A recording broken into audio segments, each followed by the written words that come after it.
নমস্কার বন্ধুরা, আশা করি সকলেরই পুজো খুব ভালো কাটছে আর পুজো ভালো কাটুক সেটাই আমরা চাই। আজকে যেহেতু পুজো দিয়েই কথা শুরু করেছি, তো বুঝতেই পারছেন পুজো স্পেশালি কিছু বানাবো। পুজোতে আমরা সবথেকে বেশি কিনে আনি বাড়িতে মিষ্টি। চলুন একটা মিষ্টি আমরা বানিয়ে দেখি কীভাবে বানানো যায়। আজকে আমরা বানাবো কালাকাঁদ। দেখে নিই তাহলে কীভাবে বানাতে হয়। কালাকাঁদ বানানোর জন্য আমাদের লাগছে দুধ, ছানা, এলাইচি, চিনি, ভিনিগার, আর লাগছে পাউডার দুধ আর ঘি।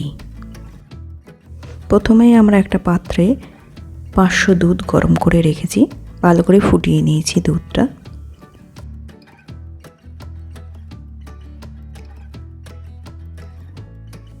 এরপর আর একটা পাত্রে আমরা 500 গ্রাম দুধ নিয়ে নিয়েছি, সেটাকে আমরা খুব ভালো করে ফোটাবো ছানা বানানোর জন্য। খুব ভালো করে ফুটে গেলে দুধটা, তারপরে আমরা গ্যাসটা নিভিয়ে দেব। এরপর এর মধ্যে দিয়ে দেব 2 টেবিল স্পুন ভিনিগার, দিয়ে খুব ভালো করে আমরা নেড়ে নেব।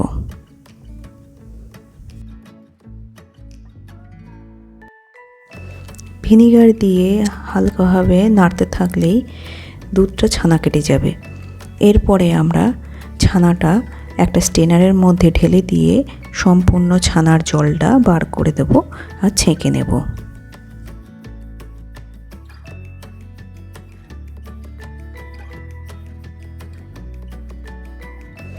ছানাটা জল ভালো করে ছাঁকা হয়ে গেলে এরপরে আমরা এর মধ্যে খাওয়ার জল দিয়ে ভালো করে ধুয়ে নেব ছানাটা, যাতে করে এর মধ্যে কোনো টক টক ভাব না থাকে কিংবা ভিনিগারের কোনো স্বাদ না থাকে বা গন্ধ না থাকে। তাহলে আমাদের মিষ্টির মধ্যে কোনো রকম গন্ধ থাকবে না। সেই জন্য আমরা জল দিয়ে খুব ভালো করে এটাকে ধুয়ে নেব। এরপরে আমরা ধোয়ার পরে আরও 10 মিনিট এটাকে জলটা ঝরার জন্য সময় দিয়ে দেব।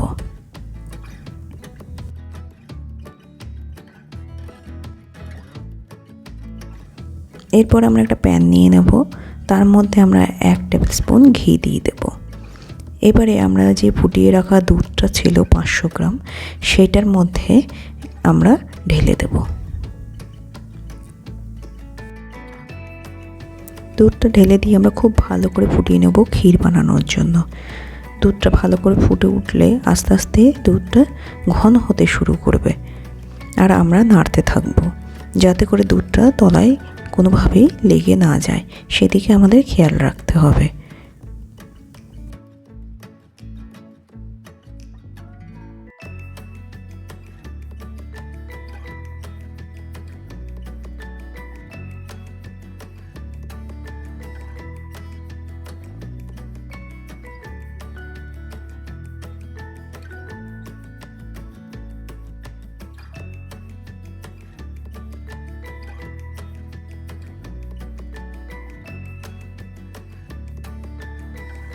দুধটা এবারে বেশ ঘন হয়ে এসছে। এরপরে আমরা এর মধ্যে দিয়ে দেব ছানাটা সম্পূর্ণ এর মধ্যে দিয়ে খুব ভালো করে আমরা নাড়তে থাকবো, যাতে করে ছানা আর দুধের যে মিশ্রণটা তৈরি হয়েছে সেটা কোনোভাবেই যাতে লেগে না যায় তলা থেকে, আর দলা দলা ভাবটাও না থাকে।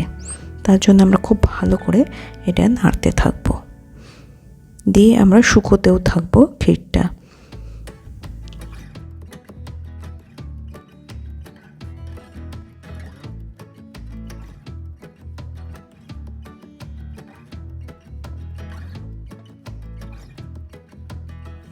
আমাদের ক্ষীরটা বেশ ঘন হয়ে এসছে। এবারে আমরা এর মধ্যে দিয়ে দেব চিনি। এর মধ্যে আমরা দিয়ে দেব 4 ভাগের 3 ভাগ চিনি একটা কাপের।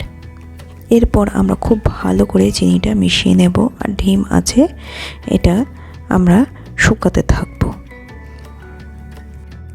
ক্ষীরটা আমরা খুব ভালোভাবে নাড়তেই থাকবো কন্টিনিউয়াসলি, না হলে ক্ষীরটা লেগে যেতে পারে তলায়।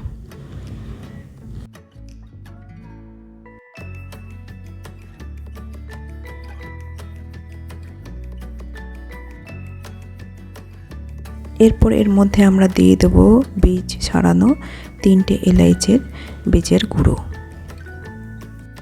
খুব ভালোভাবে আমরা নাড়তে থাকবো যাতে ক্ষীরটা কোনোভাবেই কড়াইয়ে না লেগে যায় নিচ থেকে।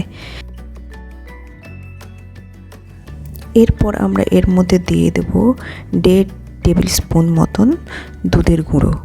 আপনারা চাইলে খোয়া ক্ষীর ব্যবহার করতে পারেন, আমি এখানে পাউডার দুধ ব্যবহার করেছি। পাউডার দুধ দেওয়ার পরে খুব ভালো করে আমরা মিশিয়ে নেব যাতে কোনো রকম পাউডার দুধটা দলাভাবে না থাকে, সেই জন্য আমাদের খুব ভালো করে নেড়ে মিশিয়ে নিতে হবে।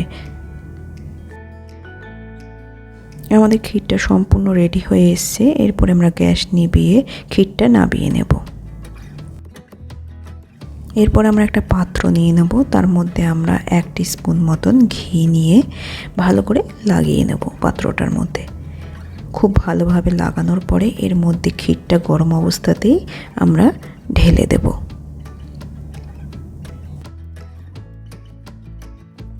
ক্ষীরটা সম্পূর্ণ ঢেলে দেওয়ার পরে আমরা ক্ষীরটা কোনো স্প্যাচুলা অথবা হাতের সাহায্যে খুব ভালোভাবে সেট করে দেব। হালকা উষ্ণ গরম থাকতে থাকতেই আমরা এটাকে সেট করে নেব, না হলে পরে আর সেট করা যাবে না, এটি ঘন হয়ে শক্ত হয়ে যাবে। সুতরাং আমরা খুব ভালো করে হাতের সাহায্যে আস্তে আস্তে এটাকে সেট করে নেব।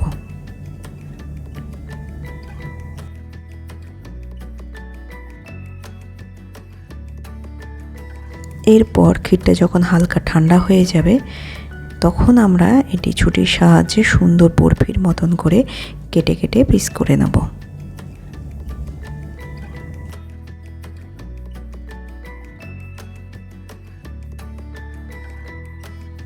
আমাদের কালাকাঁদ সম্পূর্ণ রেডি সার্ভ করার জন্য।